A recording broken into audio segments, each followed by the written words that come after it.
Stelios. 3-2 West Ham. West Ham 3, Chelsea 2. I am not joking. I repeat, West Ham 3, Chelsea 2. West Ham have just defeated Chelsea at home. I'm lost for words, mate. Mate, you know what? I just watched the Antonio interview after the game. And we talk an awful lot about players not having any passion these days. But he spoke with so much passion. Buzzing, and he was buzzing, and he was happy. And he said it gives the players a lift.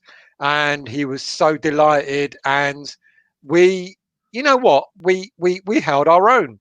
And we did really well. And fantastic result. Absolutely. Listen, we are not on our own for this review tonight. We are joined by probably our number one fan, you could maybe say.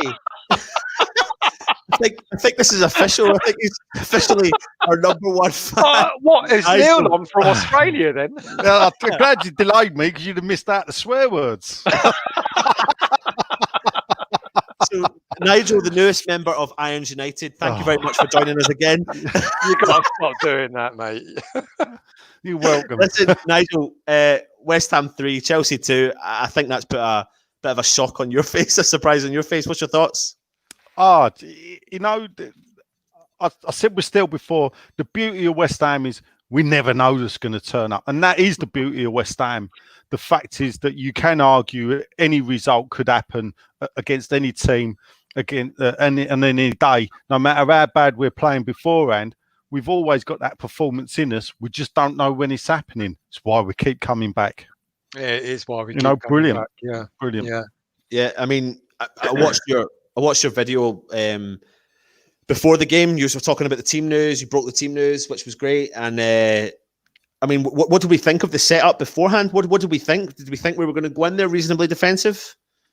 Still, I did. I think we all thought that, didn't we? I think we all thought that we were going to set up and just try and contain Chelsea, and for quite a lot of the game. Let's be honest. I haven't seen the stats. I can look them up in a minute, but we were trying to contain them, weren't we? You know, they weren't all over us, but they had more of the ball, and we soaked up. I mean, the 3 games we've just played since we've come back to playing football, we have soaked up so much pressure.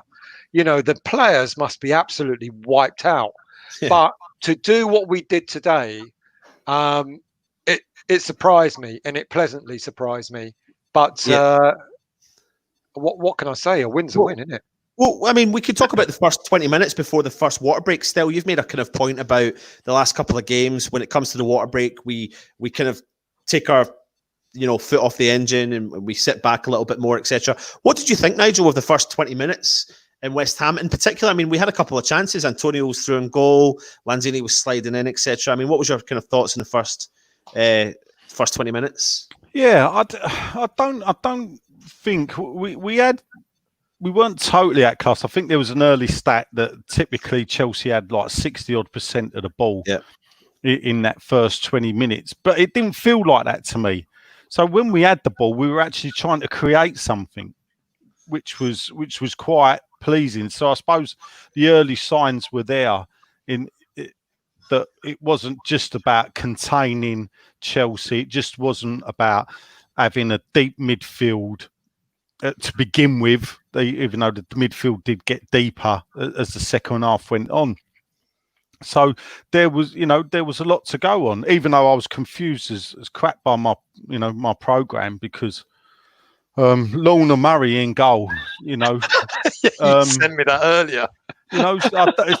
Gary Neville was a bit harsh about poor old Lorna with the and it's looking at me like thinking, what's he talking about? If you don't know what he's talking about, I got the program through the post today myself, but I didn't even think to look at the back page where they put the team list out. They put the Chelsea team out, as you expect it to be. The team list was it from the NHS something or other? I don't know who it is, but we had Lorna Murray in goal. Adam Tinney was in the back there with Vicky Texiera. Number 17 came on, Casey Carter. Who got... Do you know when you're looking at the program, you've got to order the match day program from the club to see what he's talking about, because it's hilarious. Absolutely hilarious. It baffled me. Of course, Stel's right. It basically, they've listed Hammer's heroes. Basically, these are the NHS workers from Barking and Dagenham. Brilliant. Absolutely. When Frank Lampard saw that lineup, he must have thought, sorted. Yeah. Yeah. Got this one in the bag. On a genuine note, what do you think was going through Lampard's mind when he did see the West Ham lineup? Ogbonna obviously came back into the lineup tonight. Noble was missing. Lanzini stepped into the role. They would have been doing their homework on West Ham. They would have known that Lanzini's been out of form for a while. I'd see your fixture lights, Nigel. Now we can see you. Yeah, cheers They're for that. portable. I've aimed them in the right way. You're right. Neil, we've paid him his wages. We've paid him his wages for appearing on the show. 50p in the meter. Yeah. Man United have contributed towards Nigel, so yeah. I'm in a shed. What do you expect? Dear, oh dear. So listen, what do you think of that? Like, do you think Lampard would have looked at that and thought, West Ham are there for the taking? I mean, you've said it from the start. We don't know what West Ham's going to turn up. Well, here we go. Here's the question for you. What West Ham did turn up today? The proper West Ham. Yeah. The West Ham that actually were defending 8 players for the last 20 minutes, camped on the edge of the area, but still managed to come up with a winner. That soaked up attack after attack from Chelsea, and then and look at the way we got that winning goal. That the front three combining, so the ball comes out. Antonio, we doing what he does well. He's brilliant at the holding the ball. Perhaps that's why he is put up front by Moyes, because he has got that ability. I think he's better than Haller at holding the ball up. Lays it off to Fornals, who gives it straight back. He just got his pass off in time to Yarmolenko, and obviously I rubbished Yarmolenko before the game on the podcast. Yarmolenko, what do you expect from Yarmolenko? He ain't played a game since December. Yeah, Listen, I tell you what. Let's come back to Yarmolenko, because right now they're showing the highlights of the game, and they're showing the first particular big incident that happened, which was the Souček goal that was disallowed due to VAR. Give me some thoughts on that.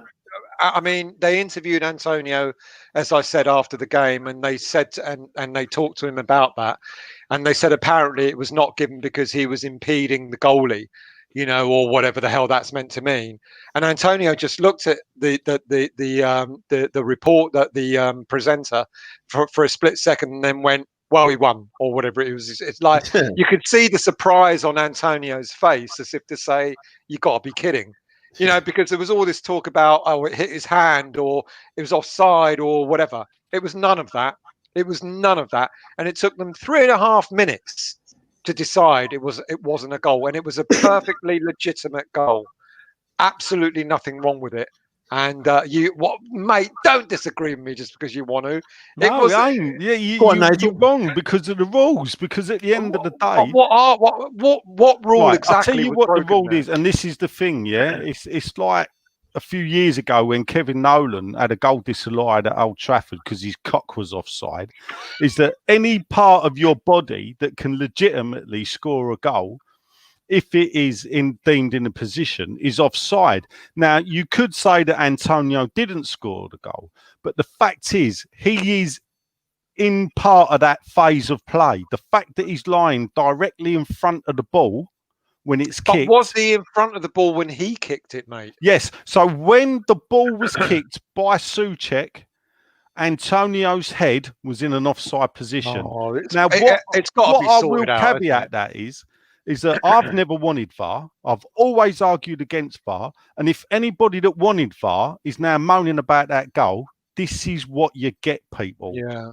But so that sort of thing has got to be sorted out next season, hasn't it?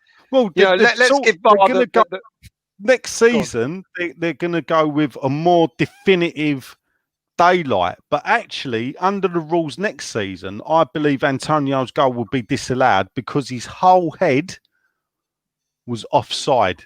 So It's it was ridiculous, literally like that. He was that far offside, not like that. It's a farcical, absolutely farcical. I mean, when they showed the replay there, and Antonio, the ball does touch Antonio. Is that the reason for it? Or is it based upon the fact that he's got a direct involvement in the site? I think it's both. I think it's the fact is he's so close to the play when the ball is scored. He is deemed part of. I don't think I saw a definitive. Did the ball touch him or not? It didn't. He went to kick it. It bounced off his leg, and then it came out to Souček, and Souček. And at the point of impact, when Souček kicked the ball, Antonio's head was offside. Because you got to look at it. I think it was, I don't know if it was Rougier. His foot was level with Antonio's shoulder. So what you got to remember? So it's not a farce. That's the rule of offside, mate. It's not a farce. Well, it is. When you think about it, it is farcical. Come on. I mean, all right, it's the current rule, but that has got to be addressed, doesn't it? Well, was you a supporter of VAR? Have you ever said no? I hate it, mate. No, hate it. I can't believe it. Therefore, I'll give you that right. But as I say, if anybody that's ever said, "Oh, we need VAR, we need this," turns around and complains about that decision, I would just go, "You've got what you wanted. I'm sorry. This is what happens. You can't complain." It has been a struggle, but you've just got to look at the fact it's taken so long. And, you know, Alf's made this point several amount of times that if it's 3 minutes in, I mean, I think the pundits were saying it tonight, if it's taken them 3 minutes to try and discuss, to rule out something, you need to give the benefit of the doubt. I know the rules are there, but that's what they need to change for next season to make the game more enjoyable. I would time it to 60 seconds. Yeah. That's what I would say. And if you can't decide, you give the goal. If you can't decide, you give the goal. But listen, typically, West Ham, very typical of West Ham, Chelsea counter-attacked up the other end. Diop pulls, is it Pulisic down? And Diop penalty pulled away. They got a weak penalty, but there you go. That's life. Is it a weak penalty? No, I know it was a penalty, but you know. Yeah, it's really funny because Diop went to pull away and he pulled away just a bit too slowly. But, so he's obviously, that's life, isn't it? But the player was clever. He knew it was coming, so he went. You know, but yeah, it was a pen. But there you go. But you know, many a father has rued that decision there, Sel, pulling away too late. But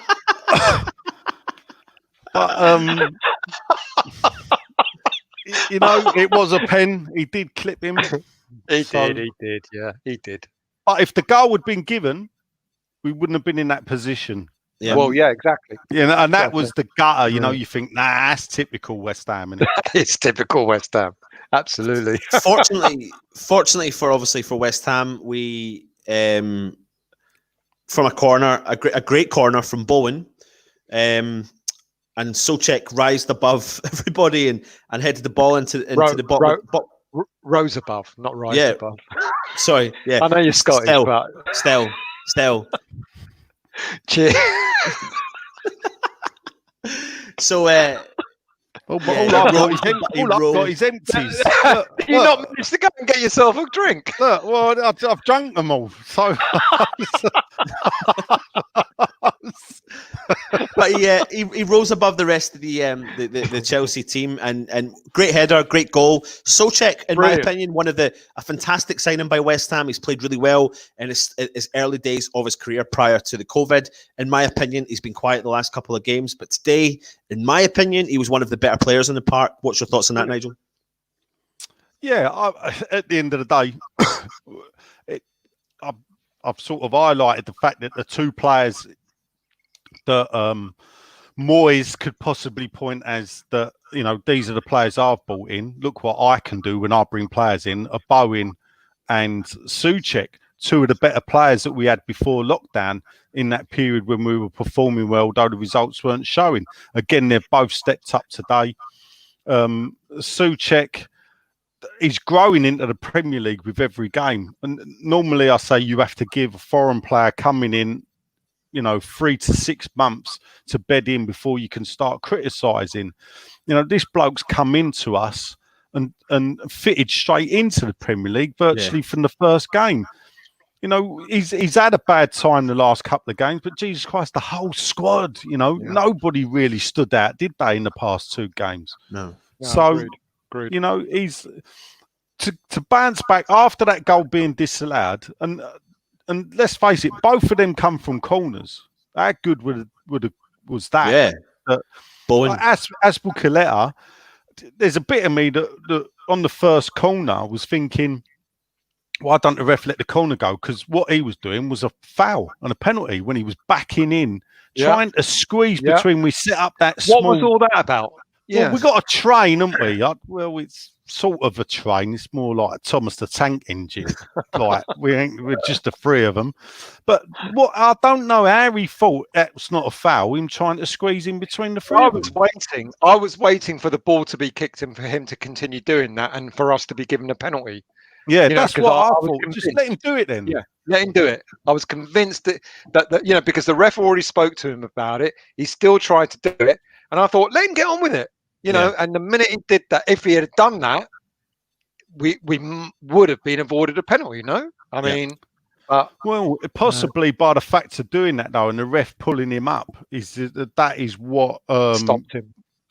Sort of caused the disruption in their back line for them to score, for us to get the goal that was disallowed.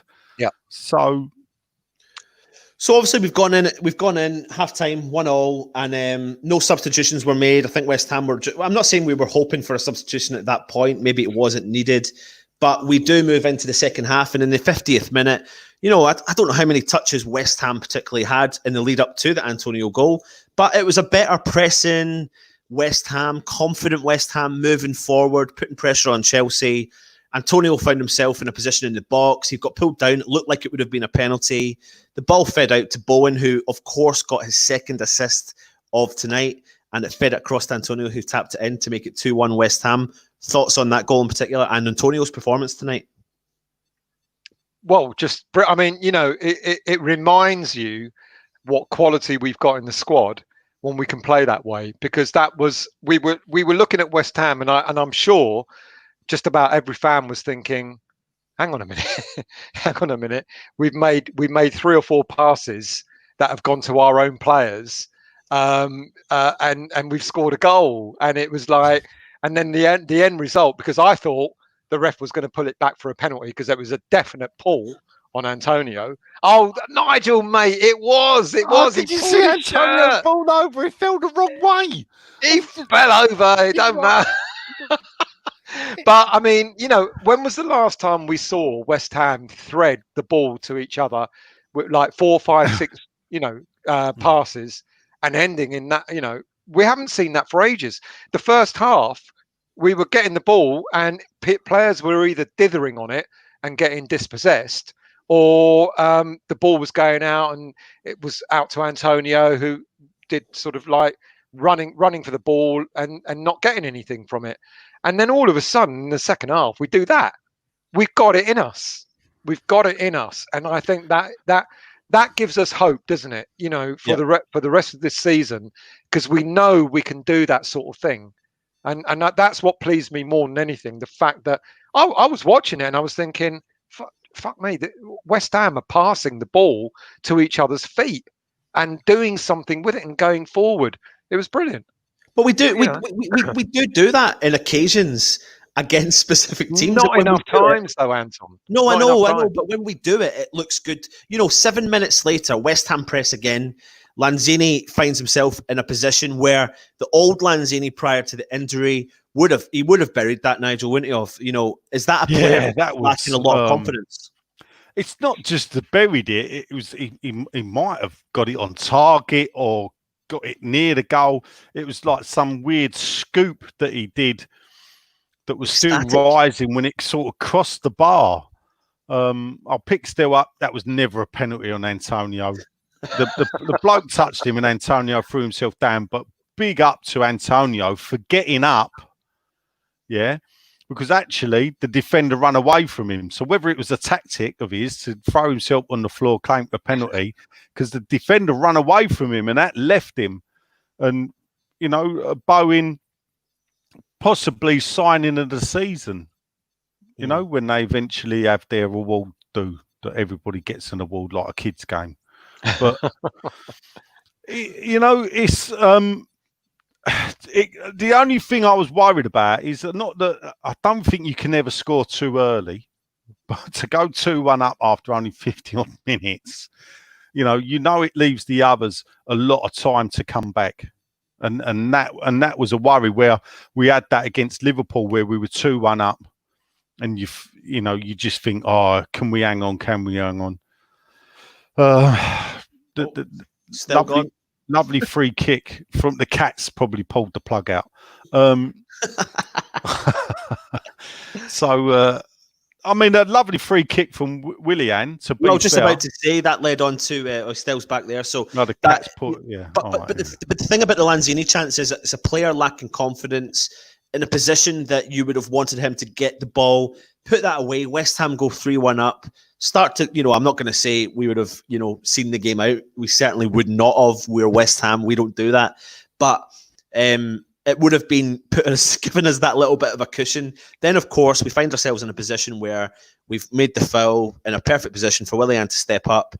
Great free kick, but equally, Fabianski wasn't in the right position. He was probably too far over to the right. But, I mean, who are we to say that he was and he wasn't? Well, as I said during the watch-along, it's probably one of the first real mistakes I've seen Fabianski do in a West Ham shirt.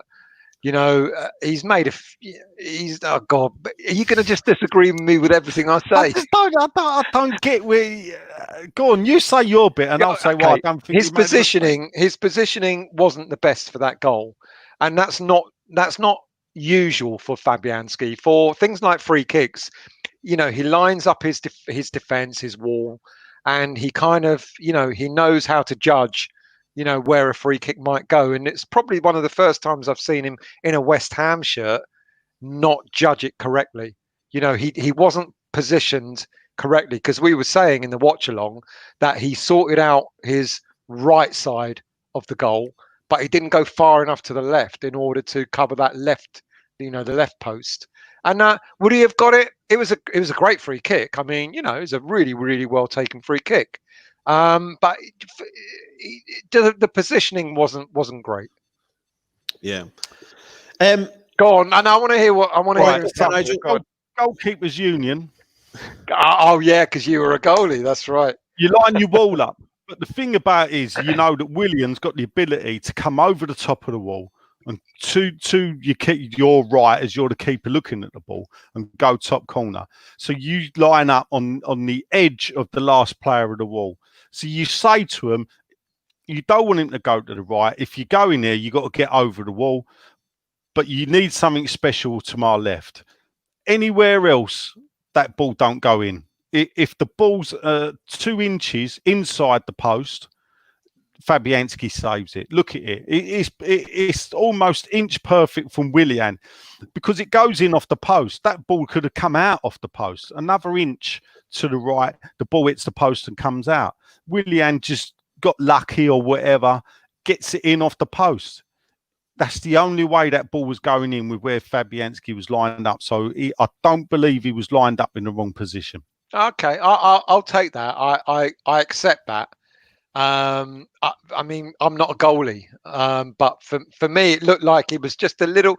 It looked like he was dead center of the goal.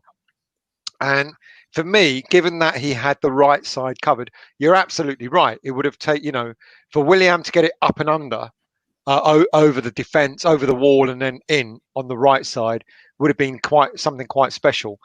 Kind of even more special for him to get it in on the left side.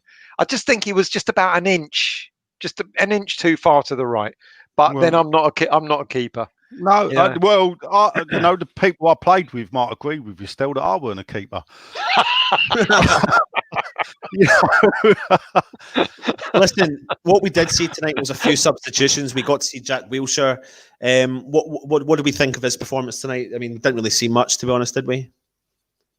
Well, he didn't do much, but he had that little tap, didn't he? That clever little play where he almost got Antonio in, and I hope he ain't going to disagree with me again. But it was just that little touch where Antonio almost got in to get a goal. That's the sort of thing that Wiltshire can do. He's clever, isn't he? You know, you might not. He's the sort of player that it might play 80 minutes and you won't notice him, and then all of a sudden he does something unique. And you know, Wiltshire hasn't played for God knows how long, but I'm actually glad he came on. I'm actually glad he got a few minutes on the pitch, because that bodes well, because that gives Moyes options moving forward for the final few games. Yeah. Well, I mean, just to pick you up there, still, I don't think he ever plays 80 minutes, actually, to be fair. So, has he played 80 minutes in one game? I mean, is this across 4 games? What? Probably not. Probably not. But no, it was great to see him on. I think I said before, for me, and this is what I would hope Moyes does, is that when you go up, you bring in Lanzini on from the start. Now, I would look to say, right, to Lanzini, you're getting 1 hour, and then you're coming off for Wiltshire, and you do that so the players know and know psychologically what they've got to do. I'd like to have seen Wiltshire come on a bit earlier. I don't think Lanzini was disappointing, but I just think that he's not really played 90 minutes, and that, you know, if you give him an hour, he can give everything in that hour, and then bring Wiltshire on to get him build up some match time. Because that's where Moyes has disappointed me in the other games. You could have brought Wiltshire in just for match time, with 10, 15 minutes to go. Yeah. So I agree. But, you know, a positive sign is that he's made a couple of subs of players that we've saw that were a little bit different. I think that's what we were needing as West Ham fans, was something a little bit different. Of course, he made another sub, which was Yarmolenko. And does he have a master plan that we are not privy to? You know, because he's used Lanzini, Anderson the first couple of games, it hasn't worked, and all of a sudden he's like sneaked in Yarmolenko and Wiltshire. Are we now going to start seeing more of those players, right? And with Allaire coming back as well, rather than Anderson, Lanzini? I don't know. Look, he wanted to make history at West Ham. That's what he said. He's done it today. He's the first manager to ever make 4 substitutions in one game for West Ham. You know, we give the man credit. You know, we put it down on his CV. You know, well done. He's made histoire. He's made history. He's not the worst West Ham manager ever, which he would have been if he'd lost the game. If he'd lost today, so he keeps Avram Grant down in the bottom where he belongs. You know, everything's looking up for Moyes and us. To be fair. And go on, mate. Go on. What we did see was the substitution that brought Yarmolenko on. I know we've spoke about it in the preview. I know you guys spoke about it in the team news show that you did earlier on today.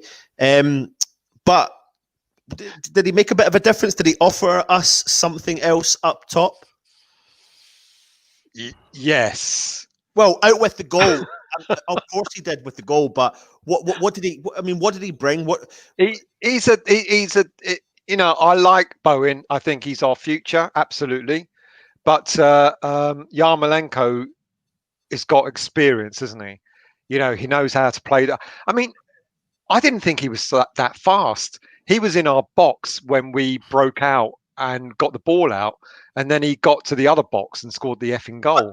And I was shocked that it was the same player that went from box to box. No, you are right there still. You are right there. But when you watch the game, like he has got box to box, but he hasn't got the legs to continue. And what he has got at that point is skill, and a lot of skill. Because what he does is he actually cuts inside, puts it onto his left foot, and curls the ball around the defender. And as soon as he got it on his left foot, that was going in. You knew it, didn't you? You did know it. You knew it. I know you're giving us space here, right? But I will back up. No, it ain't that. It's just that he was bigging up Yarmolenko before the game, and I was like trying to bat him down to say, like, what has the man done? You know, he ain't really played or whatever. I did actually ask Stell, why are you putting your faith in Yarmolenko?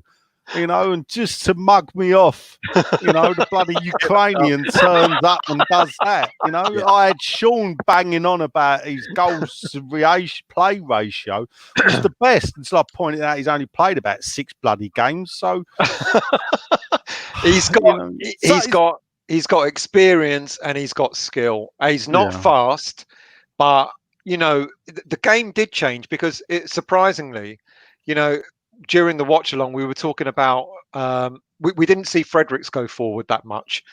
Yarmolenko comes on, all of a sudden Fredericks is overlapping him and getting the ball. You know, Yarmolenko's dinking it onto him, and Fredericks is trying to cross it in. And when Bowen was on, it's not Bowen's fault, because I genuinely think it's how the players have been told to play the game. And I think Bowen was told, and Lanzini was out left. I think they were told, when we lose the ball, you tuck in. You know, you sit back, and then the right back and the full back, they tuck in. You know, make a compact 4 at the back. But when he brought Yarmolenko on, Yarmolenko gets back. Ironically, he does actually get back, and it was seen, like when we got the ball and played it out, he was in our 18-yard box. But he brings a different type of skill. He's got, you know, it's how old is he? 30 years old, 31. Yeah. He's got years of experience, and that makes a massive difference. Do you think Nigel, you mentioned beforehand the workhorse Antonio, that his hold up play? I mean, it was important that he did that hold up ball prior to the ball getting fed through Yarmolenko. I mean, let's talk about Antonio's performance tonight. We talked about it in the watch along. He finds himself in fantastic positions. He obviously can't score. He's not got the best shot. His touch isn't great. But if he had all of them attributes added to his positioning, he would be one of the best bloody strikers in the world, wouldn't he? He finds himself in unbelievable positions. Nigel, what's your thoughts on Antonio's positioning and tonight's performance? Well, at the end of the day, he's not a striker. I mean, this is a bloke who, in his first season, wasn't played. We signed him. We didn't know who he was. He wasn't played. David Gold tweeted asking if anyone had seen him. And then we get injuries, so he's brought in. And halfway through the season, we lose, I think, Jenkinson. And so he puts in the right back, and he never let us down. He never lets us down, no matter where we've asked him to play. He's played right back, right wing, up front, left wing. Yeah, never let us down, the bloke. Yeah.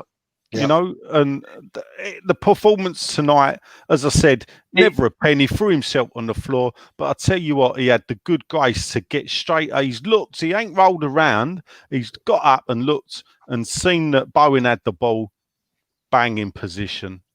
He's our modern day Potts, isn't he? Plays in any position. What, Potts? What? Are you talking about Steve Potts still? Steve Potts. Steve Potts. Yeah, but he's a defender, mate. What, the defender? Who played across every single little short geezer. Do you remember him? Across every single. I think his rum and pineapple was a shot of pineapple and probably a full glass of rum. I was trying to give an analogy, but there you go. It fell flat on my face. Listen, all in all, West Ham saw out the victory, 3-2 West Ham. I mean, did we realistically predict that tonight after the last performances we've seen against Tottenham and Wolves? No. I thought it was going to be 2-2, and I'm glad I was wrong. I'll tell you what, though, Stel, did you really think it was going to be 2-2, or were you trying to be positive? I was trying to be positive, because there's no way I can ever predict West Ham will lose a game. You know, it doesn't matter who we play against. I don't want to say the words that will. I mean, I might rant it during a game or whatever, but when I give a prediction, I always try to say it's going to be a draw, it's going to be a win.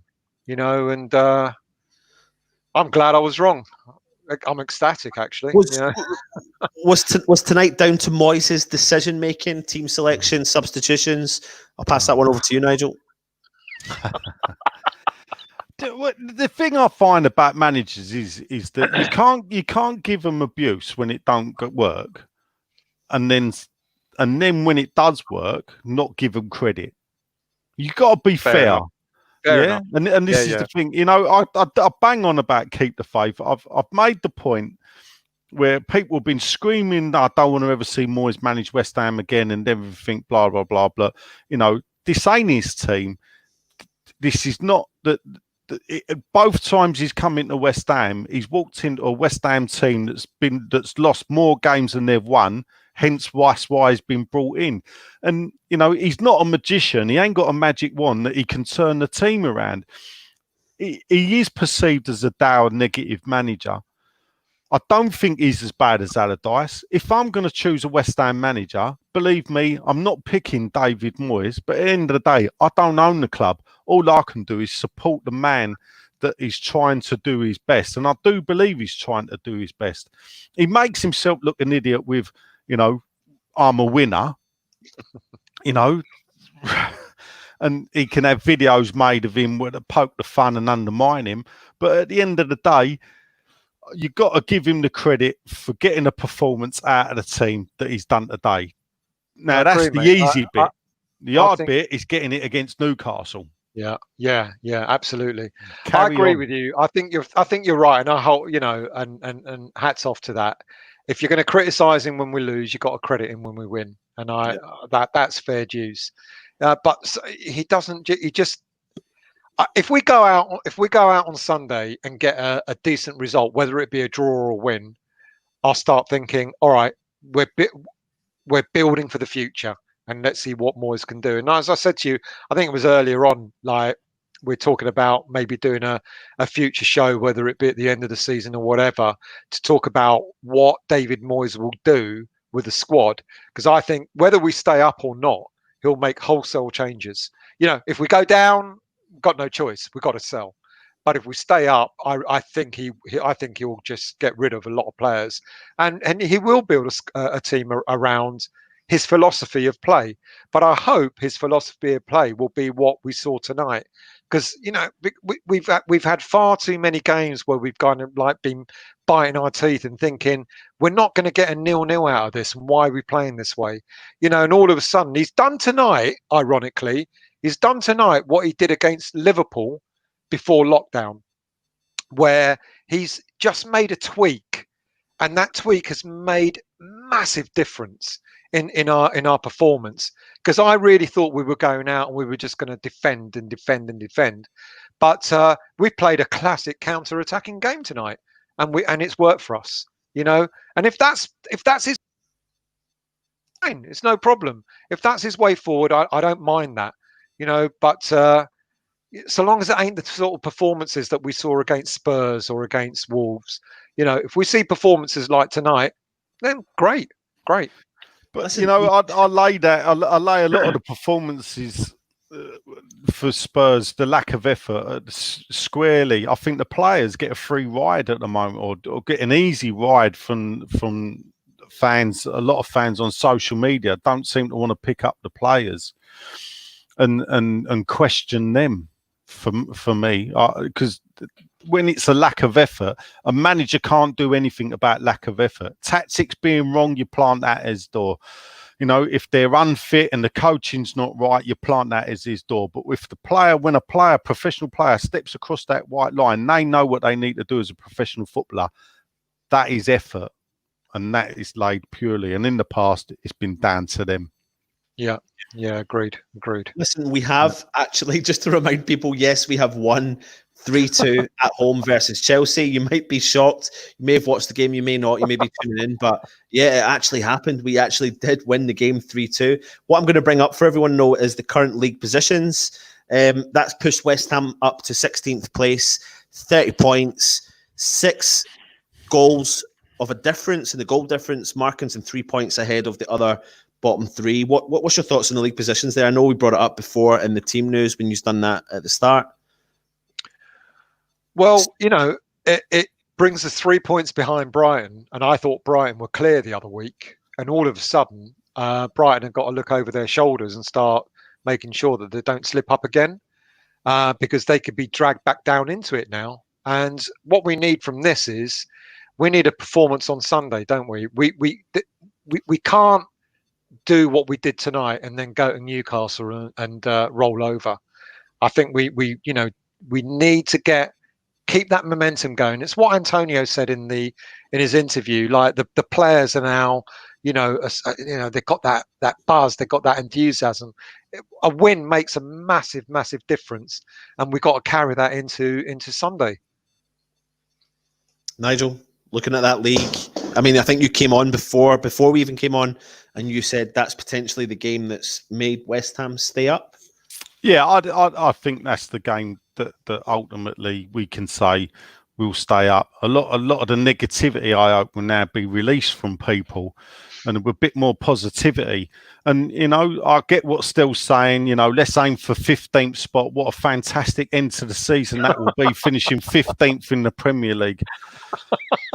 I didn't say that. I didn't say that. Well, look, we got to, you know, we've got to win. We got to win 2 more games. Well, we got to win and a draw to get above Brighton. You got to look at the goal difference. You know, so at the end of the day, I suppose if Moyes keeps us up, he's done what he's been asked to do.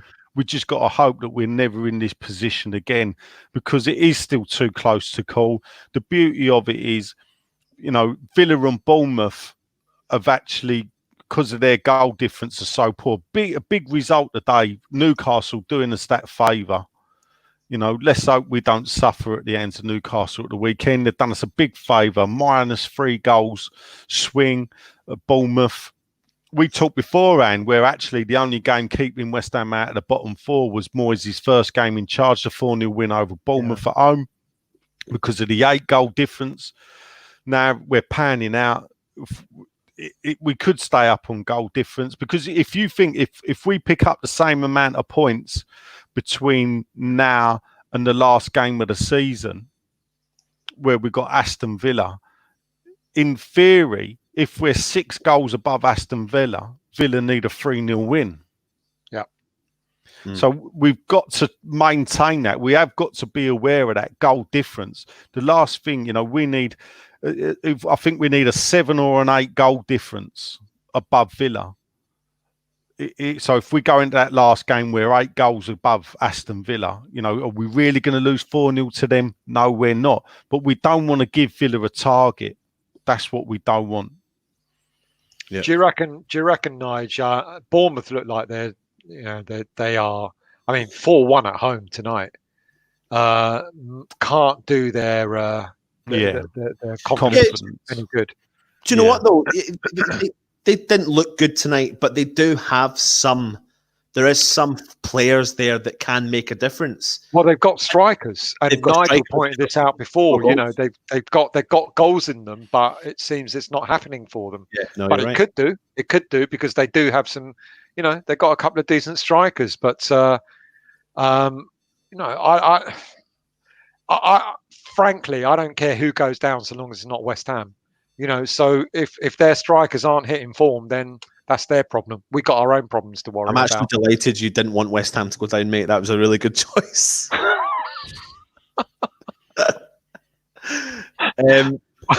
Well, more away games in the Championship. Yeah, no, but I thought, don't become that guy. I'm only joking. I've seen a couple of images that I've seen around social media. I don't know who done it, but I actually thought it was quite funny. Obviously, Chelsea. That was a fan site. Brilliant. Chelsea wore their new strips by 3. I don't know who done it. Credit to whoever did it. It was quite funny though. Just thought we'd put that out there. But you know what? That's twice we've played Chelsea this season. Beat them twice. 6 points. 6 points from Chelsea. It's just a shame we've not got many points from any other teams. First time since 2002-03 season that we beat Chelsea home and all. Was that the year with Trevor Brooken? You've been a bit harsh on Glenn Roeder. I know. The second the fact is that am I correct in saying it was the second victory came under Trevor Brooken, wasn't it? Yes, the second year, the Canio, the 1-0 goal. Yeah. No, I think I have to be unfair towards Glenn Roeder, to be honest. You say that, and I'm not going to educate you, but Glenn Roeder, you know, took West Ham to their second ever highest Premier League finish, the 7th in his first season. And if we call if we say it was Glenn Roder's team that got relegated, they went down with 42 points, the most that's ever happened. When you look at his points tally for 2 seasons, it's more than nearly enough others that have had in their first 2 seasons. The poor guy fell ill, didn't he? So we're being harsh on him. Yes. Yeah. I don't know. Maybe that's another debate for another story. Another debate. It'll be on the real West Ham show. Yeah. the Roder years. Oh no, that's for his history show that he's putting on the show on Irons United, isn't it? Yeah, that's right. Mate, if you say that one more time, he won't come on our show again. Nigel knows I'm taking the piss. He knows I'm taking the piss. Listen, 3-2 to West Ham tonight. Have we got any other points we want to talk about? I mean, I know. Yeah, I want to talk about Yarmolenko because I want Nigel to squirm. Now, I've got to say, I mean, what a quality player. He doesn't play very much, but fuck me, when he plays, do you know what? He fucking brings it out, doesn't he? Eh? Is he mismanaged? Is he mismanaged? No, he's just not very fit. But he's in a fast still. He's got glass. Is that his first game under Moyes? It probably is. Well, yeah, probably is actually. Yeah. Let me just double check. He's just got glass ankles or whatever it is that he's injured by. It's like, I mean, the irony. Tonight, Moyes brought on 2 players that are earning around about £200,000 a week between them, and they've both been out for almost the whole season. And one of them won us the game. I mean, you can't ask for that. Is the West Ham way, isn't it? Yeah. Yarmolenko hasn't played for how long, and he came on and he scored the winner. But what a winner! I mean, so that was his first game for Moyes. His first game. Yeah. I mean, mate. I mean, I know you were asking, and rightly so, Nigel. You were asking, what has Moyes got? What has Yarmolenko got? Why are we putting our faith in him, etc.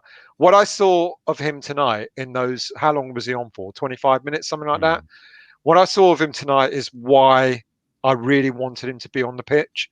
I know the guy can fall over, by banging into a feather. I know that, but he's a class player. Am I right in thinking he's left-footed? Very, very much so. So that was his right foot. And this is the thing that I was talking with my daughter's boyfriend, Charlie, was watching the game with me. And I said, I think he made a mistake in taking Bowen off and putting Yarmolenko out wide on the right. Because, so he scored with his left to come in, didn't he? Exactly. See, I preferred Yarmolenko on the left. Or that's what I was saying, to show you how wrong I was.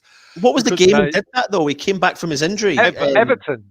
Was it Everton where he scored 2 goals out on the left? I mean, he does it. No. This season, he had a bad injury and he came back from his injury. And he pinged the ball in on his first game back, returning for West Ham.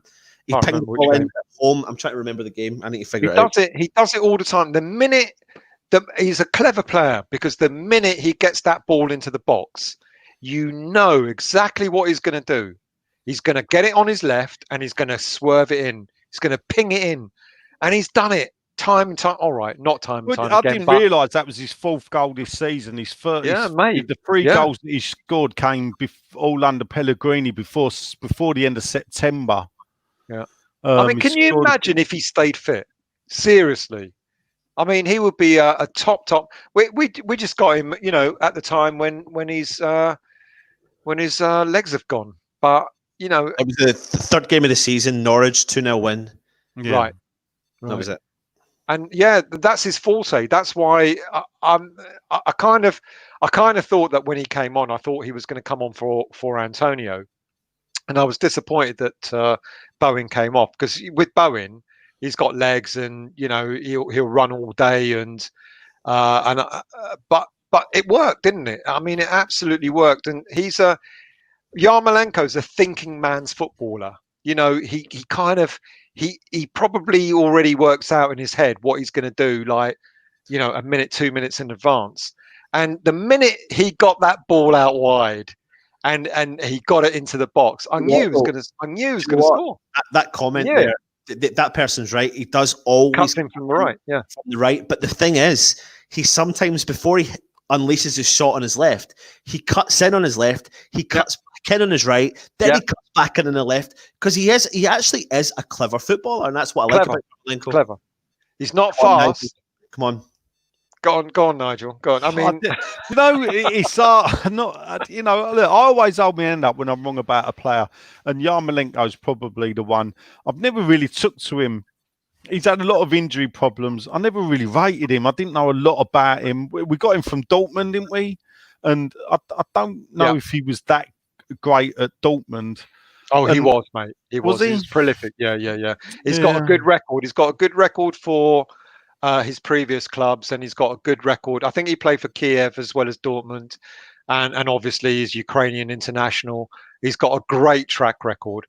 We just got him, we got him when he was 29, and he's not coming to the end of his career, but that's when you start getting injuries, when in the sort of position you play. To be, he did get a bad injury as well. In his career. Got a very bad injury. Yeah. It's just perhaps it's just one of them where I've never really had a lot of faith in the bloke.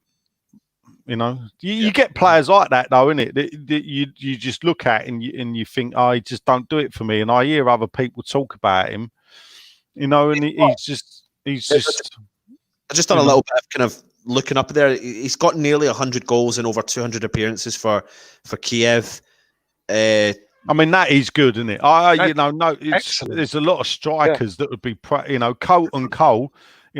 What did he get? 70 career goals in 400 odd games. And we think he's a legend. He couldn't call a strike, let alone score a goal. If he was a shop steward, there'd be full working. He'd be that bad as a striker. Got a funny story. I went to actually see Carlton. My friend. I've got a couple of friends that play professional football up in Scotland, and I went to watch them play Celtic play Stranraer. Carlton Cole. Is it that goal he scored? It wasn't really a goal he scored, but he still takes it. Yeah. He's like a yard out, and I don't even know what it does. It trickles off him somehow. It's the most Colton Cole goal he's ever scored. He misses the ball. The ball hits the post. He's fell on the floor, and the ball hits his head and goes in the goal. Yeah, and we have no idea. It's hilarious. He's a legend. Yeah. I've got a quick story. My missus does all the. We used to do all these promotions for nightclubs and stuff, and she took me to an opening of a club a few years ago, and Carlton was standing there with his entourage, and I was like, "Oh, that's Carlton Cole." She went, "Who?" I said, "That's Carlton Cole. Where he's ex-West Ham." And she took me over and said, "Oh, you Carlton?" "Yeah, I'm Carlton." "Oh, this is my partner Stelios. I'll introduce you." "Oh, I'm a big West Ham fan." The guy is I'm short, but the guy is fucking massive. He's tall. He's really tall. He is short. Well, compared to you, he is, because you're a fucking giant, mate. No. Stel is short. That's rude. It's outrageous. Shortism. Shortist. I will caveat that. I loved Colton Cole. I loved him. I love the fact we've got him at the club. I think he's funny, sometimes unintentionally. He's funny. But I think he's funny. I think he's a good person to have in and around the club. He just, it just shows you when people slate Gianfranco Zola as a manager. This manager got Colton Cole into the England team. He did. Yeah. He did actually. Yeah. Let's get it right. Gianfranco Zola got Colton Cole into the England team with the way we played football. That's how good Zola was as a manager. Have you seen what Pam's put up? They played for the under 10s. Listen, guys, I've tried my best to keep this under 40 minutes. Stop that. We won, for God's sake. It happens. We don't have lives to live, so we just live it through YouTube. Yeah, we're all divorced. We're all alcoholics, and I live in a shed, mate. He lives in a shed. Thanks. I realise. Thanks for tuning in. Make sure you tune in to us. We've got shows coming out this week. I don't even know what we've got coming out, to be honest. Still, I know you do your West Ham Weekly on a Sunday, but we're playing on Sunday. I know, but I'll do it late. So delay it on Monday or something like that. Late anyway. Yeah, exactly. Sitting But in I bed sometimes watching you. Actually, I want you on Sunday, so to talk about your real thingy of West Ham. Well, Yeah, realistic. I suppose you can still do it Sunday night. Yeah, because we can do the review, and I can't just put it on really, really late. Cool. So okay, we'll do the midnight hour. So listen, thanks for tuning in. West Ham won. Fantastic result for us. Pushed us up the league a bit further. 3-2 West Ham. Yeah, I don't know what else to say. I'm just absolutely buzzing. Still, you're a bit late to the market with that one. What, have you put it on already? Yeah. Listen, we're ecstatic. We won, for God's sake. I mean, come on. Subscribe, comment, like, follow everyone else on all the social media accounts. Who cares? Just come in and tune into the channel. Thanks for watching to all you 2 subscribers that are on there. And we'll see you the next time. He's been... Go on, cross stammers. Go on, do it. When they go on. He's been, go on. You first. You had a go at me for doing it the other day. He's been Nigel. He's been Nigel. He's been Stell. I've been Anton. Come on, you Irons.